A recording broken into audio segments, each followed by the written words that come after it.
ఇప్పుడు ఉన్నత విద్యలో అధ్యక్ష గ్రాస్ ఎన్రోల్మెంట్ రేషియో అని ఉంటుంది అధ్యక్ష.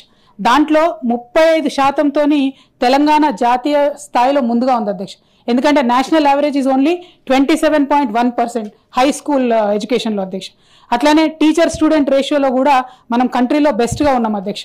అట్లానే మైనారిటీ బాలికల ఎన్రోల్మెంట్ రేషియోలో కూడా దేశంలో మనం నంబర్ 1గా ఉన్నాం అధ్యక్ష. అధ్యక్ష ఇక్కడ ఇంకొక విషయాన్ని కూడా దయచేసి తమరి ద్వారా నేను ప్రజలకు చెప్తా ఉన్నాను అధ్యక్ష. గవర్నెన్స్ అనేది కొన్ని రంగాలలో అన్న రాజకీయాలకు అతీతంగా ఒక కంటిన్యూస్ ప్రాసెస్గా కొనసాగాలి అధ్యక్ష. ఆనాడు ఉమ్మడి ఆంధ్రప్రదేశ్ నుంచి తెలంగాణ రాష్ట్రం ఏర్పడ్డప్పుడు కిరణ్ కుమార్ రెడ్డి గారి ప్రభుత్వం దిగిపోయినప్పుడు 3,000 కోట్ల ఫీ రీఎంబర్స్మెంట్ బకాయిలు ఉండే అధ్యక్ష. ఏమన్నా అన్నామా అధ్యక్ష? దాని గురించి రాజకీయం చేసినామా? ఏమన్నాం? పిల్లలు చదువుకోవాలి, పే చేసుకుంటూ పోయినాం. ఆ తర్వాత ఆ 3,000 కోట్లు కాకుండా మేము అధికారంలో ఉన్న రోజుల్లో 24,000 కోట్ల రూపాయలను ఫీ రీఎంబర్స్మెంట్ల రూపంలో మేము చెల్లించడం జరిగింది అధ్యక్ష. అదేవిధంగా స్కాలర్షిప్లు రెట్టింపు చేయడం జరిగింది అధ్యక్ష. అట్లానే దేశంలో ఎక్కడా లేని విధంగా పేద విద్యార్థులకు విదేశీ విద్యకు కూడా 20 లక్షల రూపాయలు ఇవ్వడం జరిగింది అధ్యక్ష. మరి ఈ ప్రభుత్వం వచ్చిన తర్వాత ఈ రోజు వరకు చూసుకుంటే 8,000 కోట్ల రూపాయలు ఫీ రీఎంబర్స్మెంట్ బకాయిలు ఉన్నాయి అధ్యక్ష.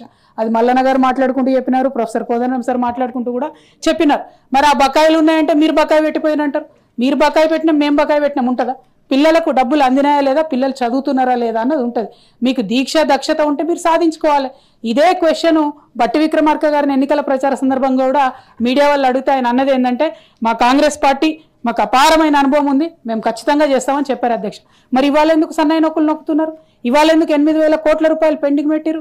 1,53,000 కోట్లు తీసుకొస్తారు, పెద్ద పెద్ద కాంట్రాక్టర్లకు 30,000 కోట్లు కడతారు, పిల్లలకు కట్టడానికి మీకు మనసు ఎందుకు వస్తలేదని నేను సూటిగా ప్రభుత్వాన్ని ప్రశ్నిస్తా ఉన్నాను అధ్యక్ష.